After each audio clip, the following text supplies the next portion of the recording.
महापालिका प्रशासनाच्या वतीने अनधिकृत बांधकामांवर सोमवारपासून धडक कारवाईला सुरुवात करण्यात आली। या कारवाईचा पहिला हातोडा धनकवडीतील तळजाई पठारावरील 5 अनधिकृत इमारतींवर पडला। या कारवाईत 3 ते 5 मजल्यांच्या इमारतीही जमीनदोस्त करण्यात आल्या। एकूण 25,000 चौरस फूट अनधिकृत बांधकाम पाडण्यात आल्याचे प्रशासनाच्या वतीने सांगण्यात आले। त्यात काही माननीयांच्या इमारतींचाही समावेश असल्याने या परिसरातील नागरिकांचे धाबे दणाणले आहे। गत आठवड्यात तळजाई पठारावरील काँग्रेसचे माजी सहयोगी अपक्ष नगरसेवक संजय नांदे यांची 4 मजली इमारत कोसळून 11 जणांचा बळी गेला होता। त्यानंतर अनधिकृत बांधकामांना परवानगी देणाऱ्या प्रशासनावर टीकेचा भडीमार झाला होता। त्याला प्रत्युत्तर म्हणून प्रशासनाने सोमवारपासून जोरदार कारवाईला सुरुवात केली आहे। पहिल्या दिवशी करण्यात आलेल्या कारवाईत धनकवडी सर्वे क्रमांक 34 मधील काम सुरू असलेल्या 5 आणि 3 मजल्यांच्या 2 इमारतींवर कारवाई करण्यात आली। तळजाई पठार सर्वे नंबर 7 येथील 1 मजल्याची आणि 3 मजल्यांच्या एका इमारतीवर कारवाई करून त्या पाडण्यात आल्या। धनकवडी सह्याद्रीनगर सर्वे नंबर 2 येथील 4 मजल्यांच्या इमारतीवर कारवाई करण्यात आली। प्रशासनाने एकाच वेळी या 3 वेगवेगळ्या ठिकाणी कारवाई केली। ही बांधकामे प्रभाग क्रमांक 69 आणि 74 मध्ये येतात। या कारवाईसाठी गेल्या 2 दिवसांपासून जोरदार तयारी करण्यात आली होती। शनिवार आणि रविवार या भागातील अनेक बांधकामांना 24 तास मुदतीच्या नोटिसा देण्यात आल्या। सोमवारी सकाळीच महापालिकेच्या अतिक्रमण विभागाचा ताफा धनकवडीत येऊन धडकला। अधिकारी आणि कर्मचारी मिळून 100 जणांमधून 3 स्वतंत्र टीम तयार करण्यात आल्या। 5व्या मजल्यावर पोहोचू शकणारे अत्याधुनिक पोकलेन, 10 ब्रेकर आणि कटरसह तब्बल 15 JCB या ताफ्यात होते। सहकारनगर, भारतीय विद्यापीठ आणि हवेली अशा 3ही पोलीस ठाण्यांतून 120 पोलीस कर्मचारी बंदोबस्तासाठी होते। 10:30च्या सुमारास प्रत्यक्ष कारवाईला सुरुवात झाली। सर्वे क्रमांक 34 मध्ये 4 मजले असणाऱ्या इमारतीचे 5ही स्लॅब जमीनदोस्त करण्यात आले। या कारवाईस स्थानिक नगरसेवकांनी विरोध करण्याचा प्रयत्न केला, मात्र हा विरोध डावलून प्रशासनाने ही कारवाई पूर्ण केली। धनकवडी परिसरात पहिल्यांदाच एवढी मोठी कारवाई करण्यात आली आहे।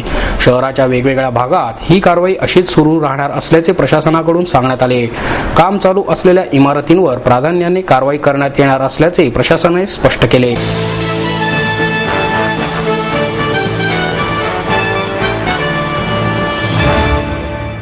राज्यातील दुष्काळग्रस्त स्थितीचा विचार करून 15 ऑक्टोबर पासूनच गळीत हंगाम सुरू करण्यात येईल, अशी माहिती मुख्यमंत्री पृथ्वीराज चव्हाण यांनी दिली। पुण्यात गळीत हंगामाच्या आढाव्याच्या संदर्भात नवीन सर्किट हाऊस येथे मुख्यमंत्र्यांच्या अध्यक्षतेखाली बैठकीचे आयोजन करण्यात आले होते। या प्रसंगी राज्याचे सहकार मंत्री हर्षवर्धन पाटील, साखर संघाचे अध्यक्ष विजयसिंह मोहिते पाटील, साखर आयुक्त कार्यालयातील पदाधिकारी आदी उपस्थित होते। मुख्यमंत्री चव्हाण यांनी या बैठकीसंदर्भात माहिती देताना राज्यातील दुष्काळग्रस्त स्थितीचा आढावा घेण्यात आला असून साखरेचा उतारा चांगल्या प्रकारे मिळण्याकरता तातडीने गाळप सुरू करणे आवश्यक आहे। याकरता 15 ऑक्टोबर पासूनच गाळप हंगाम सुरू करण्यात येणार असल्याचे सांगितले। काही दिवसांपूर्वी मंत्री समितीच्या बैठकीत यंदाचा गाळप हंगाम 1 नोव्हेंबर रोजी सुरू करण्याचा निर्णय घेण्यात आला होता, परंतु दुष्काळाच्या संदर्भात केंद्रीय कृषी मंत्री शरद पवार यांच्या उपस्थितीत बैठक झाली। यामध्ये त्यांनी कर्नाटक राज्यातील गळीत हंगाम सुरू झाला असून या पार्श्वभूमीवर महाराष्ट्रामधील गाळपही तातडीने सुरू करण्याच्या सूचना दिल्या असल्याचे त्यांनी सांगितले।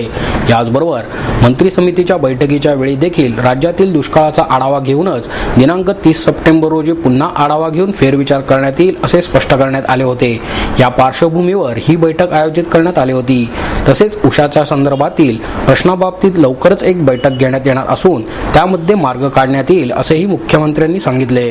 सहकारी साखर कारखाने सुरू करण्याच्या तारखेबद्दल एक बैठक झाली।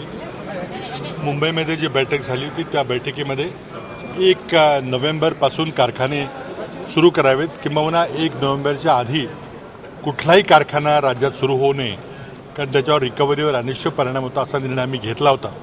परंतु पावसा पाण्याच्या परिस्थितीवर बसून मी आणि सहकार मंत्र्यांनी या निर्णयामध्ये काही बदल करायचा असेल तो करावा असं ठरलं होतं।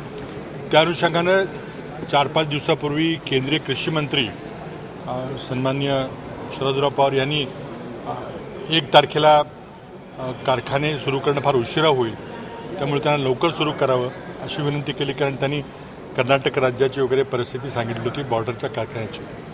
आणि त्या दिवशीनंतर आमची बैठक झाली आणि त्यामध्ये हा विचार करता येईल का म्हणून मी त्या ठिकाणी त्यांना आश्वासन दिलं होतं की लवकरच मीटिंग घेऊन आम्ही साखर संघाच्या आणि साखर आयुक्तांच्याबरोबर बैठक घेऊन निर्णय घेऊ। आज ती बैठक सकाळी झाली आणि त्या बैठकीमध्ये 1 नोव्हेंबरच्या ऐवजी 15 ऑक्टोबरला कारखाने सुरू करायचा निर्णय घेतला।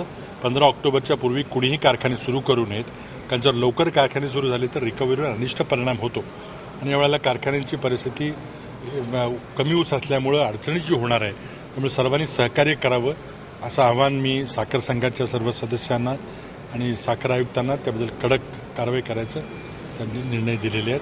इतर काही कारखान्यांचे प्रश्न होते त्यांच्याबद्दल लवकरच एक मीटिंग घेऊन पुढचे प्रश्न सोडवायचा प्रयत्न. याबद्दल सन्माननीय श्री शरद पवार, प्रफुल्ल पटेल आणि अजित पवार यांच्याशी माझी प्रदीर्घ चर्चा झाली होती आणि त्या चर्चेमधून काय पुढे करायचं ठरलं होतं. मला वाटतं त्याबद्दल जाहीर बोलणं काही उचित ठरलं.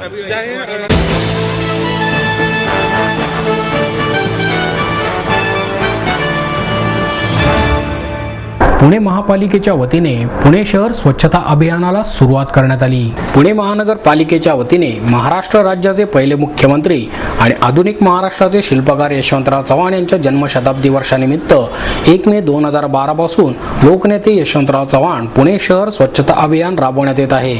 या अभियानाचाच एक भाग म्हणून दिनांक 2 ऑक्टोबर 2012 राष्ट्रपिता महात्मा गांधी यांच्या जयंतीनिमित्त पुण्यनगरीचे उपमहापौर दीपक मानकर यांच्या मार्गदर्शनाखाली चकाचक पुणे ही मोहीम राबवण्यात आली. नगरसेविका अश्विनी जाधव, मोनिका मोहोळ, पुष्पा कनोजिया, जयश्री मारणे, नगरसेवक रामचंद्र कदम, दिवा प्रतिष्ठानचे संस्थापक अध्यक्ष करण मानकर आणि सर्वपक्षीय पदाधिकारी तसेच कार्यकर्ते या चकाचक पुणे या मोहिमेमध्ये सहभागी झाले होते. केळेवाडी, शिला विहार कॉलनी, मामासाहेब मोहोळ शाळा रस्ता, रामबाग कॉलनी, ज्ञानेश्वर उद्यान रस्ता, आरती सोसायटी रस्ता आदी भागात ही मोहीम राबवण्यात आली. आपल्या आरोग्याची काळजी आपणच घेत घरातील ओला कचरा आणि सुका कचरा वेगळा करून देता येऊ शकतो. तसे केल्यास पालिका कर्मचाऱ्यांचे कामही सोपे होऊ शकते आणि त्यांनाही कोणत्या प्रकारचा आजार होऊ नये हे होऊ शकते. तसेच प्लास्टिकचा वापर टाळावा असे आवाहन उपमहापौर दीपक मानकर यांनी केले. कोथरूड परिसर हा कचरामुक्त व्हावा यासाठी नागरिकांनीही पुढाकार घ्यावा असेही मानकर यावेळी म्हणाले. चकाचक पुणे स्वच्छता अभियान आपण राबवत आहोत आणि या अभियानाअंतर्गत आज 2 ऑक्टोबर रोजी महात्मा गांधी जयंतीच्या निमित्तानं, लालबहादूर शास्त्रीच्या जयंतीच्या निमित्तानं आणि कैलासवासी यशवंतराव चव्हाण यांच्या जन्मशताब्दीच्या निमित्तानं या कार्यक्रमाचं आयोजन आपण या ठिकाणी कोथरूड परिसरामध्ये केलेलं आहे. त्यांच्या आरोग्याची काळजी देखील या निमित्तानं आपण घेतली पाहिजे की जे तुमच्या आरोग्याची काळजी घेतात. स्वच्छता अभियानाच्या अंतर्गत ओला कचरा, सुका कचरा सेपरेट करणं हे अत्यंत गरजेचं आहे आणि कचरा पेटीतच कचरा टाकला पाहिजे आपण.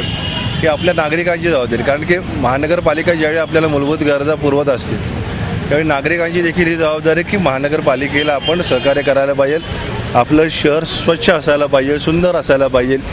ही सगळी संकल्पना नुसती मनामध्ये नको तर ती प्रत्यक्षात आपण आणायला पाहिजे. यासाठी अनेक सेवाभावी संस्था देखील या निमित्तानं पुढं आलेल्या आहेत. कोथरूड परिसरात आम्ही झिरो गार्बेजच्या संदर्भामध्ये आम्ही एक प्रकल्प राबवण्याच्या संदर्भात प्रयत्न करत आहोत की प्रत्येक प्रभागामध्ये बायोगॅस प्रकल्प आपल्याला या ठिकाणी राबवायचा आहे. या ठिकाणी असणारे आरोग्य अधिकारी देखील पद्धतीचं काम करतायत. क्षेत्रीय अधिकारी देखील सपकाळ साहेब आहेत, या ठिकाणी तेलकर आहेत, त्यांचे सर्व सहकारी आहेत आणि चांगलं काम करतात ही मंडळी. परंतु नागरिक जोपर्यंत या मुवमेंटमध्ये येत नाही तोपर्यंत स्वच्छता अभियान निश्चितपणानं मार्गी लागणार नाही असं म्हटलं तरी काही चुकीचं ठरणार नाही. महापौरांनी देखील पुणे शहरामध्ये हे आवाहन केलेलं आहे. त्या आव्हानाला आपण निश्चितपणे सामोरं जायला पाहिजे. या परिसरामध्ये असणारे हॉटेल व्यावसायिक असतील, मेसवाले असतील, पानाची टपरीवाले असतील, यांना माझी एक विनंती राहील की आपण कुठलाही कचरा रस्त्यावरती न टाकता तो कचरा पेटीमध्येच टाकला पाहिजे आणि या स्वच्छता अभियानाच्या अंतर्गत नागरिकांच्या आरोग्याची काळजी घेण्याचा प्रयत्न हा नागरिकांनीच करायला पाहिजे. स्वतःपासून जोपर्यंत आपण ही सुरुवात करत नाही तोपर्यंत कुठलंही अभियान हे निश्चितपणे मार्गी लागणार नाही. हा विचार या ठिकाणी मांडणं अत्यंत गरजेचं आहे. कारण की या ठिकाणी गांधी जयंती असेल किंवा लालबहादूर शास्त्रीच्या संदर्भात आपण जर बोलायला गेलो तर या प्रत्येकाने समाजाच्या जीवनाला एक दिशा देण्याचा प्रयत्न या निमित्ताने केलेला आहे. यशवंतराव चव्हाणांनी देखील तेच काम केलेलं आहे. म्हणून या दिशेवरती, या मार्गावरती जाण्याचा प्रयत्न या निमित्तानं आपण सगळ्यांनी करायला पाहिजे आणि हे अभियान चकाचक पुणे हे अभियान आपण निश्चितपणे राबवलं पाहिजे आणि तो संकल्प सिद्धीला नेण्याचं काम आपण आपल्या जीवनामध्ये करायला पाहिजे. या ठिकाणी आपले जे कर्मचारी आहेत पुणे महानगरपालिकेचे सफाई कामगार, त्यांच्या आरोग्याचं देखील यानिमित्त आपल्यासाठी एवढं काम करत असतात. एक दिवस जरी त्यांनी सुट्टी घेतली तर आपल्यावरती या संदर्भामध्ये आरोग्याच्या दृष्टीकडनं किती प्रॉब्लेम्स निर्माण होतात हे आपण पुणेकरांनी अनेक वेळा पाहिलेले. परंतु यांना देखील साथ देण्याचा फक्त ही त्यांची जबाबदारी नाही, ही जबाबदारी नागरिकांची देखील आहे आणि नागरिकांनी देखील या संपूर्ण अभियानाअंतर्गत चांगलं काम करावं ही विनंती या निमित्तानं करतो, एक आव्हान या निमित्तानं करतो की आपला सगळ्यांचा सहभाग असणं अत्यंत आवश्यक आहे. आपली नैतिक जबाबदारी आणि ही जबाबदारी आपण यशस्वीरित्या पार पाडावी.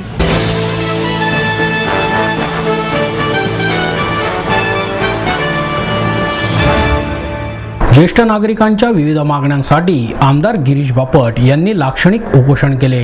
जागतिक नागरिक दिनापर्यंत राज्य सरकार ज्येष्ठ नागरिकांचे धोरण जाहीर करणार होते, मात्र ते जाहीर न केल्याने सरकारचे लक्ष वेधण्यासाठी आमदार गिरीश बापट यांनी गणेश कला क्रीडा मंच येथे एक दिवसाचे लाक्षणिक उपोषण केले.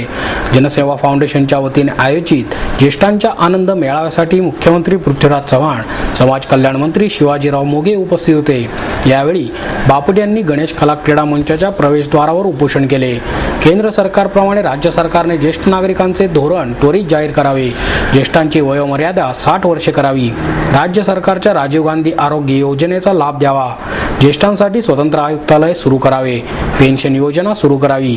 ज्येष्ठांसाठी स्वतंत्र अदालत सुरू करावी. ज्येष्ठांना सुरक्षिततेची हमी देण्यासाठी उपाययोजना कराव्यात आदी मागण्यांचे निवेदन मुख्यमंत्र्यांना देण्यात आले. यावेळी आमदार भीमराव तापकीर, माधुरी मिसाळ, नगरसेवक मुक्ता टिळक, दिलीप काळोखे, विष्णू हरिहर, हेमंत रासने, वर्षा तापकीर, मनीषा घाटे, प्रतिभा ढमाले, कविता वैरागे, मनीषा चोरबेले, शिवसेना शहर उपप्रमुख प्रशांत बदे यांनी उपोषणाला पाठिंबा दर्शवला. एक महिन्यापूर्वी माननीय मुख्यमंत्र्यांची मी या ज्येष्ठ नागरिकांच्या सर्व पदाधिकाऱ्यांच्या समवेत भेट घेतली होती आणि गेले अनेक दिवस मी या विषयाचा पाठपुरावा करतो आहे की ज्येष्ठ नागरिकांचं धोरण ठरवा, त्यांच्याकरता कायदा करा, त्यांना प्रवासाच्या, आरोग्याच्या सुखसोयी द्या, सन्मानपूर्वक वागणूक द्या. पण सरकार काही या बाबतीत लक्ष देत नाही आणि म्हणून मुख्यमंत्री साहेबांना आम्ही जेव्हा भेटलो तेव्हा त्यांनी सांगितलं की आज 1 ऑक्टोबर ज्येष्ठ नागरिक दिन आहे, त्या दिवशी मी सरकारचं धोरण जाहीर करतो. ते त्यांनी केलं नाही आणि म्हणून ते त्यांनी करावं या मागणी करता आणि ते करून घेईपर्यंत वेगवेगळ्या मार्गातनं माझं हे असंच आंदोलन चालू राहणार आहे. आणि म्हणून ज्येष्ठ नागरिक हा समाजातला दुर्लक्षित घटक आहे, त्याच्याकडे लक्ष द्यायला पाहिजे, त्याला सन्मानपूर्वक वागणूक द्यायला पाहिजे, त्यांना आरोग्याच्या सुविधा द्यायला पाहिजेत, त्यांना प्रवासामध्ये सोयीसुख दिले पाहिजेत. आज जागतिक पातळीवर ज्येष्ठ नागरिकांच्याकरता खूप काही केलं जातं पण आपल्याकडे काहीच केलं जात नाही, ही खंत माझ्यासारख्या लोकप्रतिनिधीच्या मनामध्ये आहे.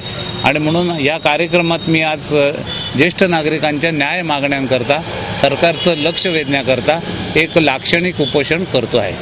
असं आहे की जोपर्यंत जसं महिला धोरण आहे, शेतकऱ्यांच्या बाबतीत धोरण आहे, पाण्याच्या बाबतीत धोरण आहे, सरकारचं धोरण म्हणजे सरकारचं पुढची त्या कामाला मिळणारी गती आहे, नियोजन आहे. एकदा धोरण ठरलं की मग त्या धोरणाप्रमाणे अंमलबजावणी करता येते. पण धोरणच ठरलं नाही तर मग अंमलबजावणी होत नाही आणि म्हणून सर्वांच्या बाबतीत आपण धोरण ठरवतो. आज महाराष्ट्रामध्ये जवळजवळ 1.25 ते 1.5 कोटी ज्येष्ठ नागरिक आहेत. पुण्याच्या परिसरामध्ये पुणे शहर, जिल्हा, पिंपरी चिंचवड मिळून 7.5-8 लाख ज्येष्ठ नागरिक आहेत. अहो, एक वेळ वडापाव खाऊन जगणारे ज्येष्ठ नागरिक मी पाहिलेले आहेत आणि औषध घ्यायला पैसे नाहीत म्हणून त्यांचे रोग बळावलेले ज्येष्ठ नागरिक आणि दगावलेले ज्येष्ठ नागरिक मी. राजीव गांधी योजनेमध्ये या सर्व ज्येष्ठ नागरिकांचाही समावेश आपण करू शकलो पाहिजे की जेणेकरून त्यांना भिकेकरता कुठे हात पसरवायला लागता कामा नये आणि स्वाभिमानाने त्यांचं जीवन त्यांना जगता यायला पाहिजे.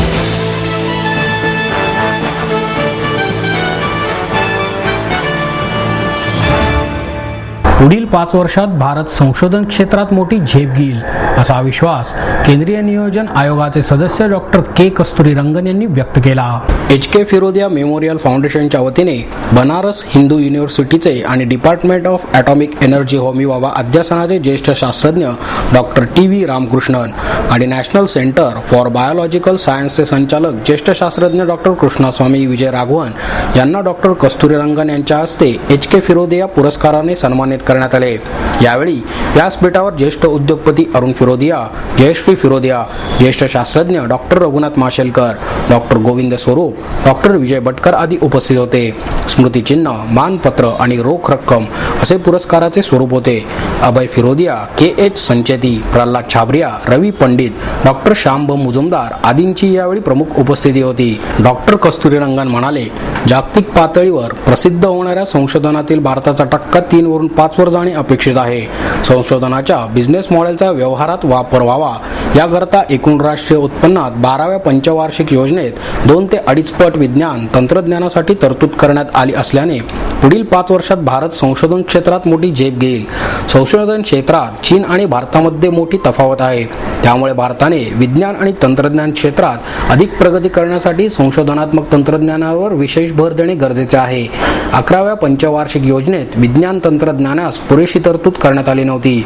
त्यापेक्षा येणाऱ्या 12व्या पंचवार्षिक योजनेत मोठ्या प्रमाणावर भर देण्यात आला आहे. त्यामुळे पायाभूत आणि मनुष्यबळ संशोधन आणि विज्ञान संशोधनाचा विकास होईल. मात्र संशोधनाची पातळी उंचावण्याकरता दृष्टिकोन बदलला पाहिजे असेही त्यांनी नमूद केले. नव्या संकल्पनांवर नवनिर्मिती अवलंबून असते. वैज्ञानिक विकास साधणारी नवनिर्मिती देशाचा विकास करू शकेल. भारताकडे गुणवत्ता आणि बुद्धिमत्ता आहे, परंतु त्यांचा उपयोग देशासाठी नव्हे तर परदेशांसाठी होतो. त्यापेक्षा काहीसा धोका पत्करून सुद्धा संशोधनाच्या नवनिर्मितीकडे लक्ष दिल्यास ज्ञानाचे संपत्तीत रूपांतर वेगाने होईल असे डॉक्टर माशेलकर यांनी सांगितले.